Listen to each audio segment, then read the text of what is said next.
Alright guys, after Rockstar draining all our money on GTA 5 on different platforms, killing our suspense on E3 and other video game showcase events and all that, finally there have been some info to make our awaited.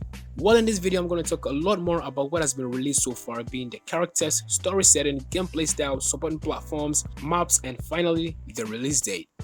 We all know GTA 5 is a global success and even way more successful than what you know. At first it was released on PlayStation 3 back in many years. There has been over 145 million copies of GTA 5 sold across the world and is still showing no signs of going down. Actually, Rockstargames are playing very well at this, and the real reason of these huge copies of GTA 5 being sold is that there is no latest GTA game other than that. So imagine what would have happened if they did the same thing for the GTA 4. GTA 4 made 25 million of copies sold. Rockstargames have found their fix. Anyway, finally there have been a hint of the new GTA game, and it will be set in a modern day Vice City and a new fictional location based on Rio de Janeiro. But there will also be some linear mission taking place in a Liberty City, which is the GTA's version of New York. While we've only seen the 80s version of Vice City, Henderson states that Rockstar doesn't want a pure setting to limit the game's online components. Henderson's video also claims that the video map will grow from time to time, so something like Fortnite game. Ever wondered why there's no children in GTA streets? Well, let's hope they bring something like that, and even at least let them show what they got for us. That's just by the way. So back to the thing. For the storyline, you'll be playing as an upcoming drug lord, starting off as a grunt, doing runs as a cocaine smuggler from Vice City to the new South America area, and before making connections with the big-time drug lords and making your way up.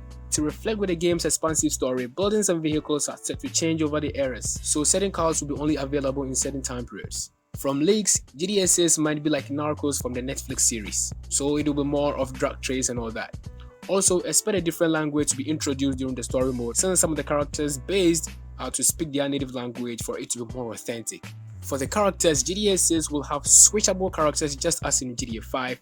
Until now, we don't know the number of characters that they will be featuring, but at least let's expect 3 characters just as the previous GTA 5. GTA 5 is the first GTA game to feature multiple switching playable characters, which a lot of fans loved it, and Rockstargames are still maintaining it. GTA San Andreas had multiple playable characters, but you can't switch them when you want to. They play their parts in story mode and CJ takes the rest. Alright, back to GTA 6 again. We've got a solid confirmation that one of the playable characters will be a female. Imagine this female get a badass attitude like Trevor. Well, let's hold them for now right now.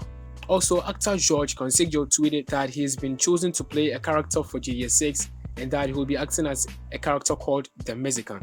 This also hints at the Narcos setting right now. Right now, we don't know which part of the story the Mexican will play in the game. Maybe it will be like a drug dealer somewhere in the storyline. So if you really want to know what we next, just stick to us. Right now I'm going to talk about the release date. Anyone hoping that the GTA 6 will be released in the next couple of years may want to temper their expectations, as the game might not be released until 2025, if not later. Also, Rockstar doesn't plan to delay the game right after announcing it, and will not reveal it until it's 100% confident in the release date. Another factor comes from the fact that current-gen consoles are extremely short supply, which may last until mid-2022. Rockstargames likely won't want to release the game without the biggest audience possible, as it wants to maximize the profit and likely to break the records of GTA 5 set upon its initial release. For the consoles that the game would run on, GTA 6 will be released for the next-gen consoles, that is the Sony's PlayStation 5 and Microsoft Xbox Series X. There is a good chance we will see a version of the game for Windows PC and the Google Stadia, but for the PlayStation 4 and Microsoft Xbox One, maybe they will also have them. The reason actually being that Rockstargames want the game to run fully on next-gen platforms. Anyway, this is what's new about the upcoming open world game GTA 6. Bring out your thoughts on this one, as we are always up for discussions in the comment section. Thanks for watching, see you next time.